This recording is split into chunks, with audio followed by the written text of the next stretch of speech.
ከህፃን እስከ አዋቂ ከገጠር እስከ ከተማ የተማረም ያልተማረም ገበሬው አርብቶ አደር ሁሉንም ይጨምራል። ለምንድነው የብሔራዊ መታወቂያ አገልግሎት ራሱን ችሎ የመዝጋቢ ቡድን ያልነበረው? የግል መረጃ ጥበቃዎች ናሽናል አይዲንም ይመለከተዋል ማለት ነው። ለህዝቡ ምን እንዲጠቅም ነው የፋይዳ አገልግሎት? አሁን 29 ሚሊዮን ገብተናል በዚህ ሳምንት። የፋይዳ ምዝገባ ቅጿን ብታያት በጣም ቀላል ቅጽ ነች። ሌላም አካል መጥቶ የከሌ መረጃ ፈልጌ ነበር ቢል ለሶስተኛ ወገን መረጃዎች ተላልፎ የሚሰጡበት መንገድ አለ ወይ? እኔ እናንተ ካልተማመነ ሀገር ምኩርስ በርስ መተማመን አይኖር።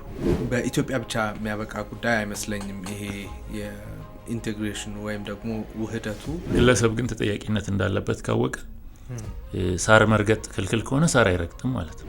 ገና ልክ ፋይዳ ስትመዘገብ አሻራ እንዲስታስቀምጥ ገና ከተወሰደ ጀምሮ በሃርድዌር ተቆልፏል ማለት ነው።